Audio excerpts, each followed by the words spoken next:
दूसरा भाग भगवान बुद्ध के धर्म के बारे में विविध मत। एक, दूसरों ने उनके धर्म को किस प्रकार समझा। एक, भगवान बुद्ध की यथार्थ शिक्षाएं कौन हैं। दो, यह एक ऐसा प्रश्न है जिस पर बुद्ध के कोई दो अनुयायी अथवा बुद्ध धर्म के कोई दो विद्यार्थी एक मत नहीं प्रतीत होते। तीन, कुछ के लिए समाधि ही उनकी खास शिक्षा है। चार, कुछ के लिए विपश्यना ही है।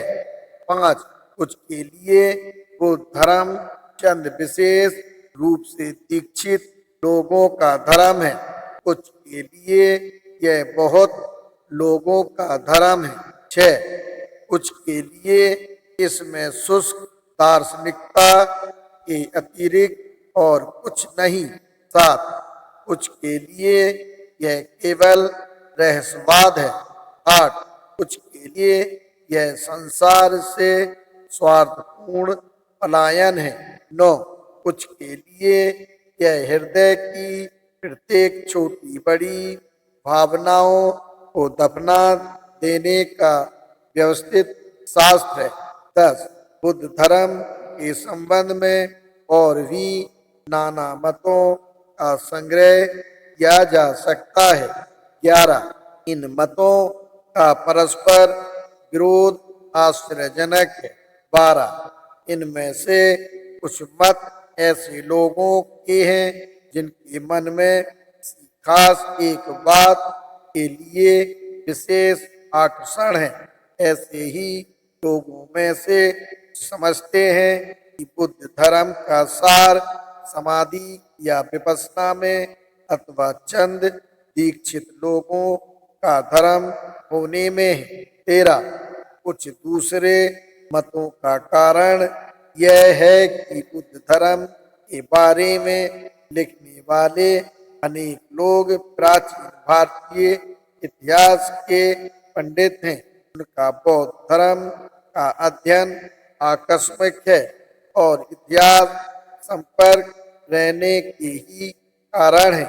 14, उनमें से कुछ बुद्ध धर्म के विद्यार्थी हैं ही नहीं। 15, वे निर्वंश शास्त्र के विद्यार्थी भी नहीं। वह शास्त्र जो धर्म उत्पत्ति और विकास से भी संबद्ध है। 16, प्रश्न पैदा होता है, क्या भगवान बुद्ध का कोई सामाजिक संदेश था या नहीं। 17, जब उत्तर देने के लिए जोर डाला जाता है तो बुद्ध धर्म के पंडित प्रायः दो बातों पर विशेष बल देते हैं। वे कहते हैं, 18, भगवान बुद्ध ने अहिंसा की शिक्षा दी थी। 19, भगवान बुद्ध ने शांति दी थी। 20, प्रश्न है, क्या बुद्ध ने कोई दूसरा सामाजिक संदेश दिया। 21, क्या बुद्ध ने न्याय की शिक्षा दी। 22, क्या बुद्ध ने मैत्री की शिक्षा दी। 23, क्या बुद्ध ने स्वतंत्रता की शिक्षा दी। 24, क्या बुद्ध ने समानता की शिक्षा दी। 25, क्या बुद्ध ने भ्रातृभाव की शिक्षा दी। 26, क्या बुद्ध कार्ल मार्क्स के मुकाबले पर खड़े हो सकते हैं। 27, बुद्ध धर्म का विचार करते समय इन प्रश्नों को प्रायः कभी उठाया ही नहीं जाता। 28, मेरा उत्तर है कि भगवान बुद्ध का एक सामाजिक संदेश है। उनका सामाजिक संदेश इन सब प्रश्नों का उत्तर है, लेकिन उन सब प्रश्नों को आधुनिक लेखकों ने दफना दिया है। तो भगवान बुद्ध का अपना वर्गीकरण। 1, भगवान बुद्ध ने धर्म का अपने ढंग का वर्गीकरण किया है। तो पहला वर्ग धर्म है। 3, उन्होंने एक दूसरा वर्ग माना है जो यद्यपि धर्म शब्द के अंतर्गत ही ग्रहण किया जाता है, किंतु जो वास्तव में अधर्म है। 4, उन्होंने एक तीसरा वर्ग माना है, उन्होंने सधर्म कहा है। 5, तीसरा वर्ग धर्म के दर्शन के लिए है। 6, भगवान बुद्ध के धर्म को समझने के लिए आवश्यक है वर्गों को भली प्रकार समझा जाए, धर्म को, अधर्म को तथा सधर्म को। तीसरा भाग धर्म क्या है? 1, जीवन की पवित्रता बनाए रखना धर्म है। 1, 3 तरह जीवन पवित्रताएं हैं। शारीरिक पवित्रता ये कहते हैं। 2, एक आदमी जीव हिंसा से विरत होता है, चोरी से विरत होता है, काम मिथ्याचार से विरत होता है, इसे शारीरिक पवित्रता कहते हैं।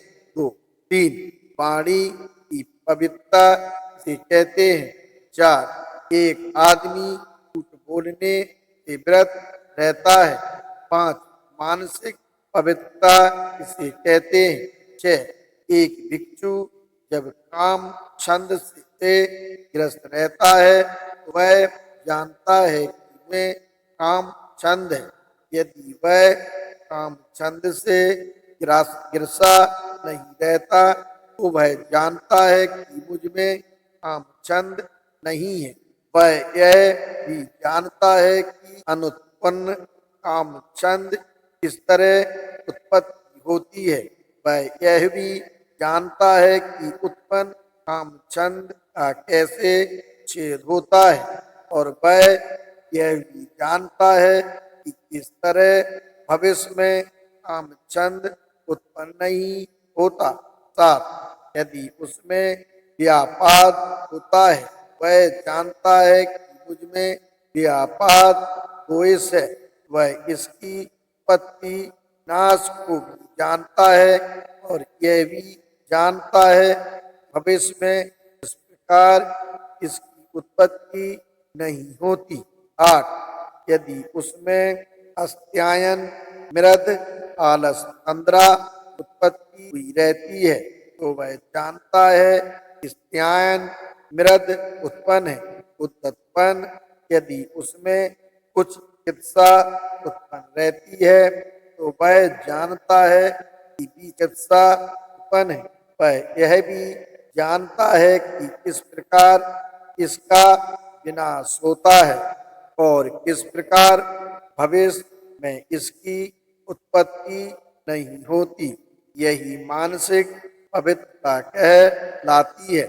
9, जो शरीर, वाणी और मन से पवित्र है, निष्पाप, स्वच्छ और पवित्रता युक्त है, उसे लोग निष्कलंक नाम से पुकारते हैं।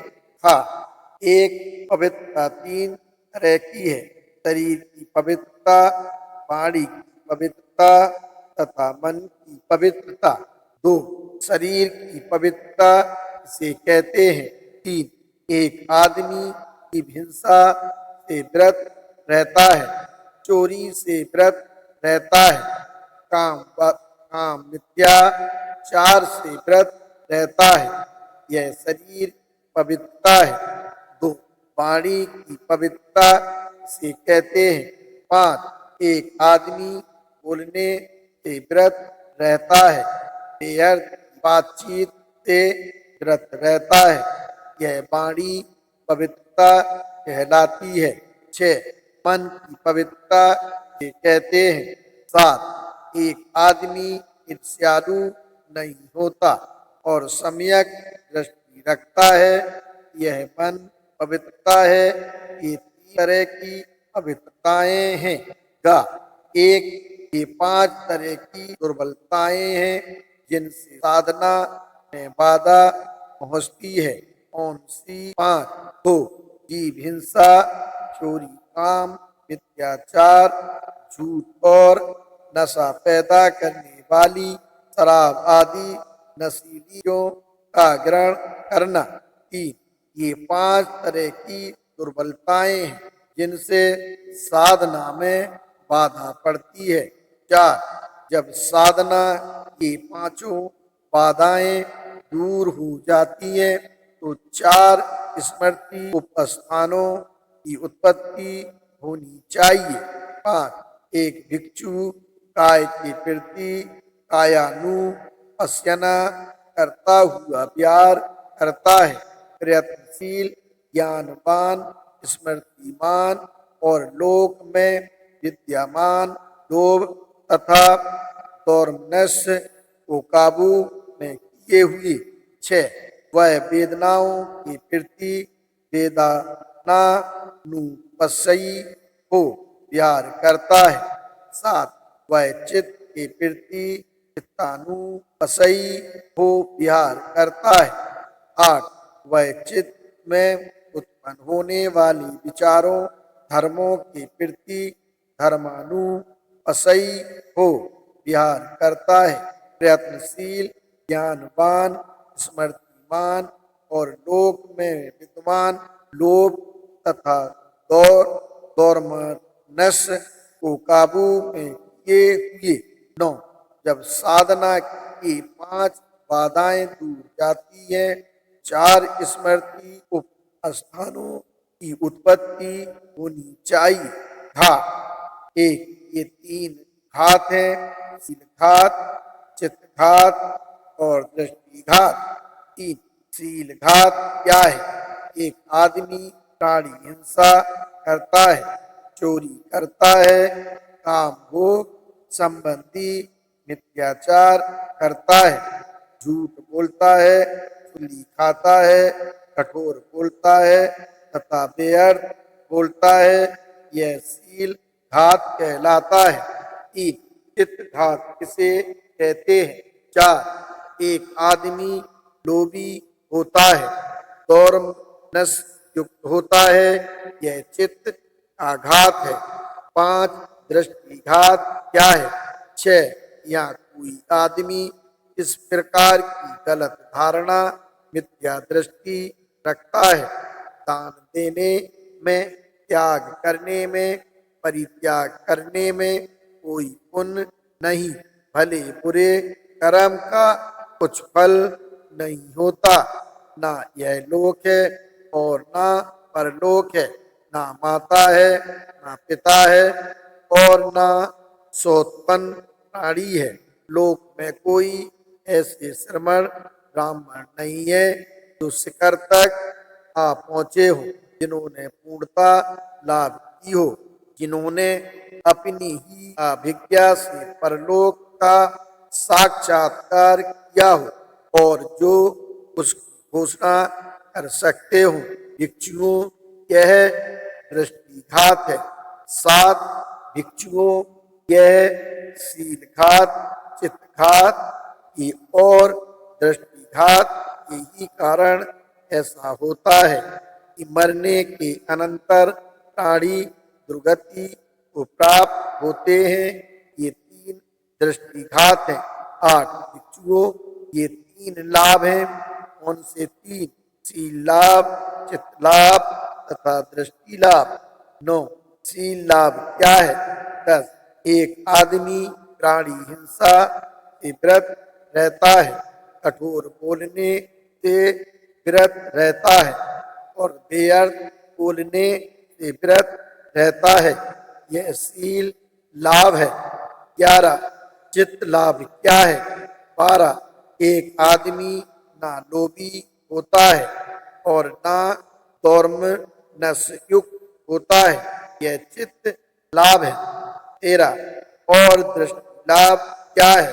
14, यहाँ कोई आदमी इस प्रकार की गलत धारणा, मिथ्या धारणा नहीं रखता है कि दान देने में, त्याग करने में, परित्याग करने में कोई पुण्य नहीं, भले बुरे कर्म का कुछ फल नहीं होता, ना यह लोक है और ना परलोक है, ना माता है ना पिता है और ना सौतोपन प्राणी है। लोक में कोई ऐसे श्रमण ब्राह्मण नहीं है जो शिखर तक जा पहुँचे हो, जिन्होंने पूर्णता लाभ की हो, जिन्होंने अपनी अभिज्ञा से परलोक का साक्षात्कार किया हो और जो उसकी घोषणा कर सकते हो। भिक्षुओं, यह दृष्टि लाभ है। 15 भिक्षुओं, इन्हीं तीन लाभों के कारण शरीर का नाश होने पर मरने के अनंतर प्राणी सुगति को प्राप्त होते हैं। भिक्षुओं, ये तीन लाभ हैं। 2 जीवन में पूर्णता प्राप्त करना धर्म है। 1 ये तीन पूर्णताएं। 2 शरीर की पूर्णता, वाणी की पूर्णता तथा मन की पूर्णता। 3 मन की पूर्णता कैसी होती है? 4 आसुओं अथवा चित्तमलों का पूरा क्षय हो गया होने से इसी जीवन में संपूर्ण चित्त की मुक्ति का अनुभव करने से प्रज्ञा की मुक्ति, जो कि आश्रमों से भी मुक्ति है, उसे प्राप्त कर उसी में विहार करता है। यही मन की पूर्णता कहलाती है। ये तीन पूर्णताएं हैं। 5 और दूसरी की पारमिताएं। भगवान बुद्ध ने उन्हें सुभूति को समझाया था। सुभूति, बोधिसत्व, दान, पारमिता क्या है? तथागत बोधिसत्व चित्त की सभी अवस्थाओं का ज्ञान रखकर दान देता है, अपनी भीतरी या बाह्य, और उन्हें सर्वसाधारण के लिए परित्याग कर बोधि को समर्पित करता है। वह दूसरों को भी ऐसा ही करने की प्रेरणा देता है। किसी भी वस्तु में उसकी आसक्ति नहीं। 8 सुभूति, एक बोधिसत्वशील पारमिता क्या है? 9 तथागत, वह स्वयं 10 कुशल पथों में विचरता है और दूसरों को भी ऐसा ही करने प्रेरणा करता है। 10 सुभूति, बोधिसत्व, शांति, पारमिता क्या है? 11 तथागत, वह स्वयं क्षमाशील हो जाता है तथा दूसरों को भी क्षमाशील रहने प्रेरणा करता है। 12 सुभूति, बोधिसत्व की वीर्य, पारमिता क्या है? 13 तथागत, वह सतत पांचों पारमिताओं पूर्ति में संलग्न रहता है तथा दूसरों को भी ऐसा ही करने प्रेरणा करता है। 14 सुभूति, बोधिसत्व, समाधि, पारमिता क्या है?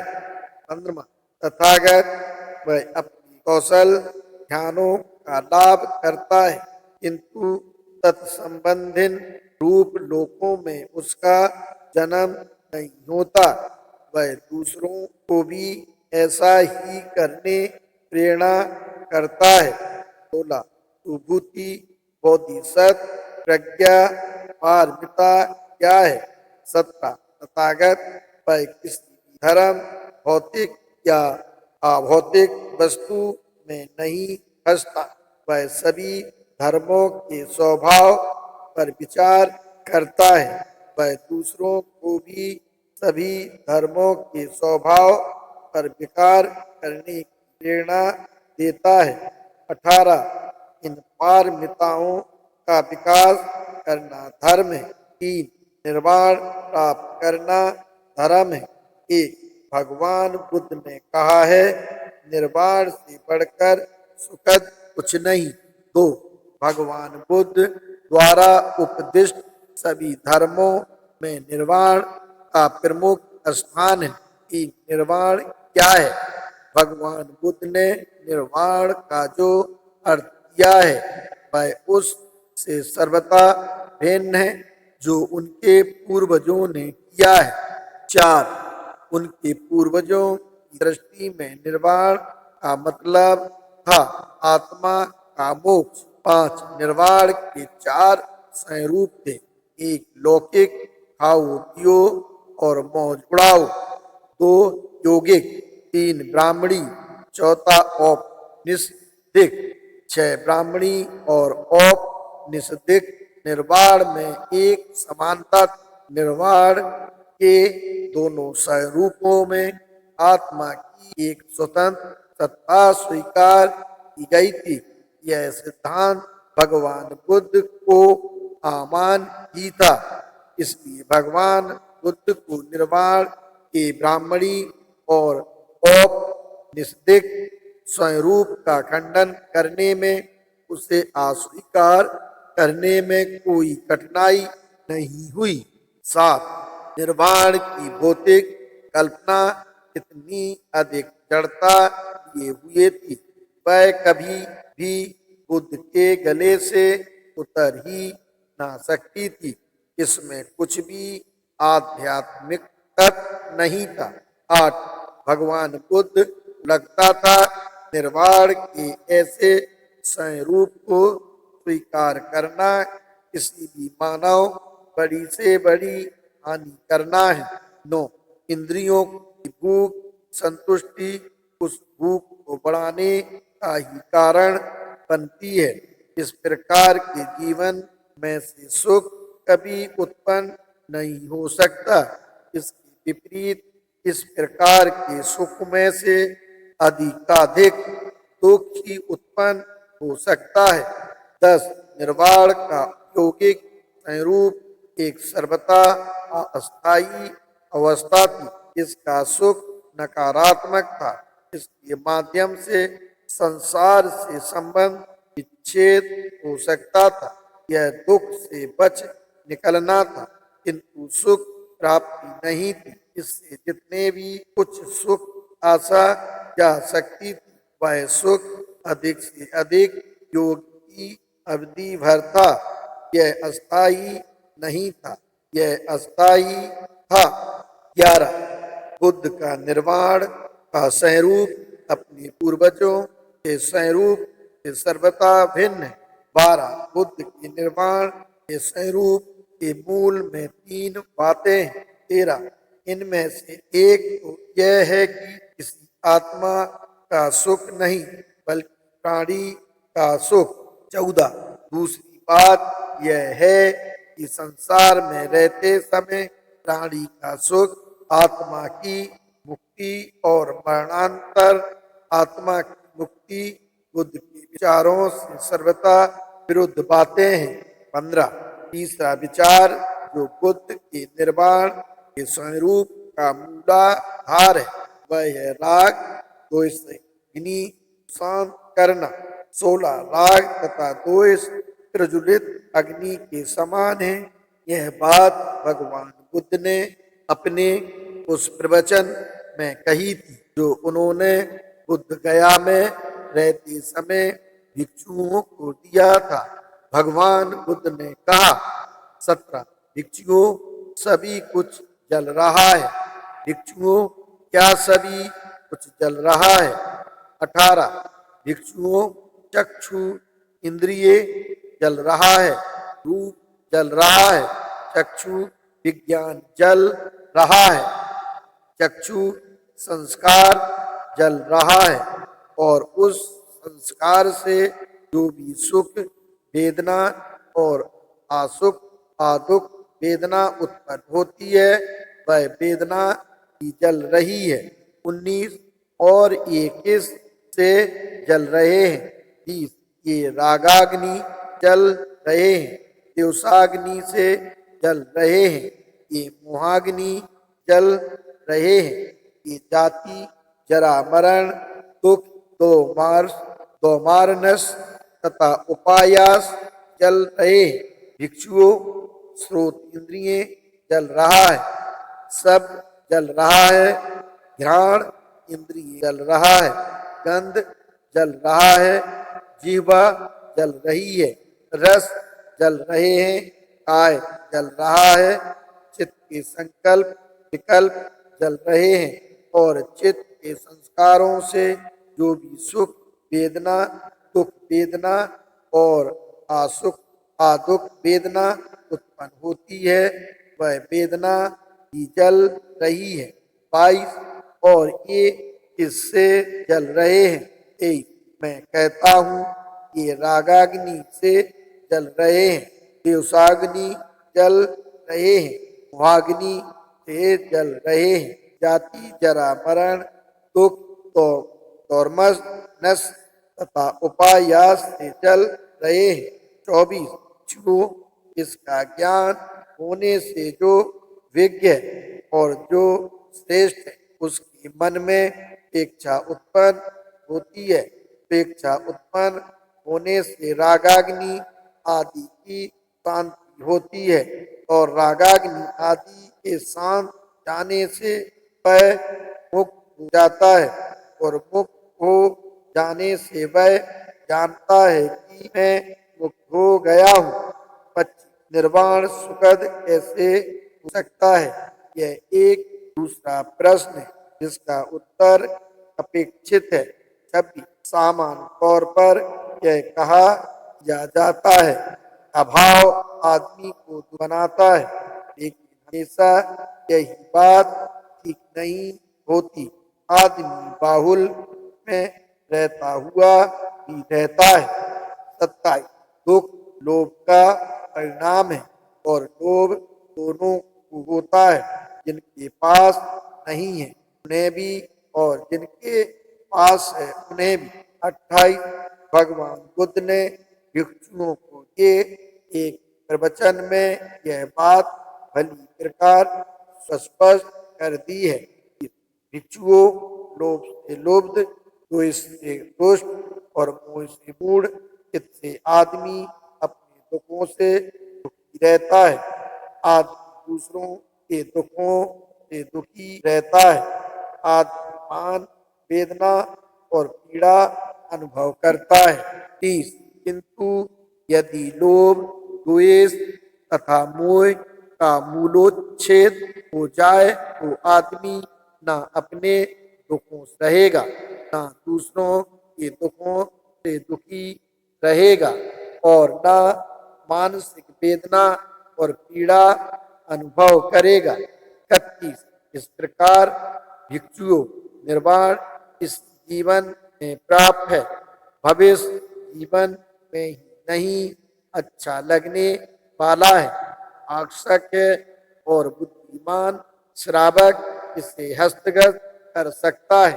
बस जो चीज आदमी को जला डालती है और जो उसे दुख बनाती है, यहाँ उसे स्पष्ट कर दिया गया है।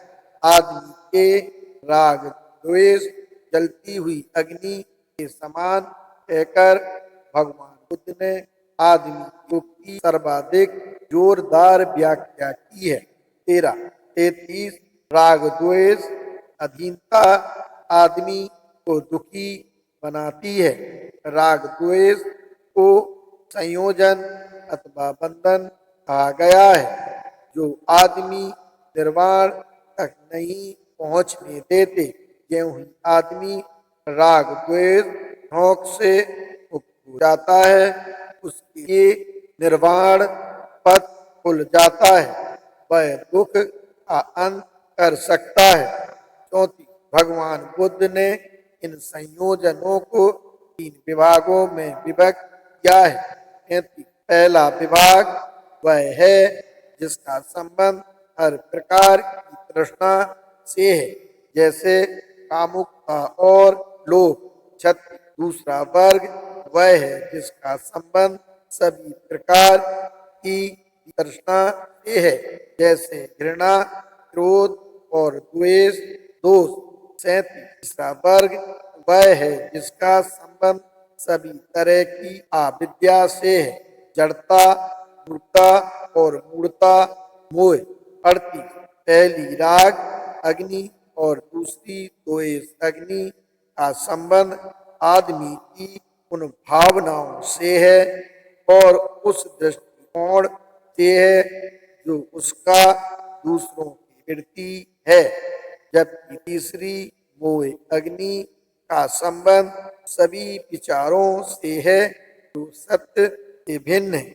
40 भगवान बुद्ध निर्वाण के सिद्धांत के बारे में बहुत सी गलतफहमियां हैं। 40 सब युक्ति की दृष्टि से निर्वाण शब्द का शाब्दार्थ है बुझ जाना।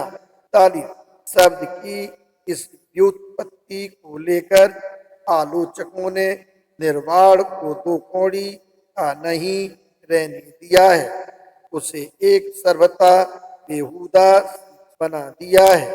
42 उनका कहना है कि निर्वाण का मतलब है सभी मानवीय प्रवृत्तियों का बुझ जाना अर्थात मृत्यु। 43 इस प्रकार उन्होंने निर्वाण के सिद्धांत का मजाक उड़ाने की कोशिश की है। 44 जो कोई भी इस अग्नि स्कंदोपम सूख की भाषा का विचार करेगा उसे यह स्पष्ट हो जाएगा निर्वाण का यह अर्थ कदापि नहीं है। 45 इस प्रवचन में यह नहीं कहा गया है जीवन चल रहा है और बुझ जाना मृत्यु है, इसमें यह कहा गया है कि राग अग्नि जल रही है, देशाग्नि जल रही है तथा मोहाग्नि जल रही है। 40 इस अग्नि स्कंदूपम सूख में यह कहीं नहीं कहा गया आदमी की हर प्रकार की प्रवृत्तियों का मूलोच्छेद कर देना चाहिए, इसमें आग में घी डालना ही मना किया गया है। 45 दूसरी बात यह है कि आलोचक निर्वाण और परिनिर्वाण का भेद करना भी भूल गए हैं। 48 उदान के अनुसार जब शरीर बिखर जाता है, जब तमाम संज्ञाएं रुक जाती हैं, तब तमाम वेदनाओं का नाश हो जाता है, जब सभी प्रकार की प्रक्रिया बंद हो जाती है और जब चेतना एकदम जाती रहती है तभी परिनिर्वाण होता है। प्रकार परिनिर्वाण का मतलब है पूरी तरह बुझ जाना। 49 निर्वाण का कभी यह अर्थ नहीं हो सकता। निर्वाण का मतलब है अपनी प्रवृत्तियों पर इतना काबू रखना आदमी धर्म के मार्ग पर चल सके, इससे अधिक और इसका दूसरा कुछ आशय ही नहीं। 50 राध को समझाते हुए स्वयं भगवान बुद्ध ने यह स्पष्ट किया था कि निर्दोष जीवन का ही नाम निर्वाण है। क्यामत एक बार राध स्थविर भगवान बुद्ध के पास आए, आकर भगवान बुद्ध को अभिवादन कर एक ओर बैठ गए। इस प्रकार बैठकर राध स्थविर ने भगवान बुद्ध से कहा, हंते निर्वाण इसलिए है। 52 तथागत ने कर दिया निर्वाण का मतलब है रागाग्नि, देशाग्नि का मोहाग्नि का बुझ जाना। 53 लेकिन भंते निर्वाण का उद्देश्य क्या है? 54 रात निर्दोष जीवन का मूल निर्वाण में है, निर्वाण देश है, निर्वाण मकसद है। 55 निर्वाण का मतलब सभी प्रवृत्तियों का बुझ जाना नहीं है। यह बात सारपुत्र ने भी अपनी इस प्रवचन स्पष्ट की है। 56 एक बार भगवान बुद्ध श्रावस्ती में अनाथ पिंडक के जैतवनाराम में विहार कर रहे थे। उसी समय सारपुत्र कहीं ठहरे हुए थे। 57 भगवान बुद्ध ने भिक्षुओं को संबोधित करके कहा, भिक्षुओं धर्म दायद बनो, भौतिक वस्तुओं दायद ना बनो, मेरी तुम पर कंपा है, इसलिए मैं तुम्हें धर्म का दायद बनाता हूँ। 58 भगवान बुद्ध ने यह कहा और तब वह उठकर गंध कुटी में चले गए। 59 सारपुत्र के रह गए। तब भिक्षुओं ने सारपुत्र से प्रार्थना की, वह बताए निर्वाण क्या है। 60 तब सारपुत्र ने भिक्षुओं को उत्तर देते कहा तो लोभ बुरा है, द्वेष बुरा है।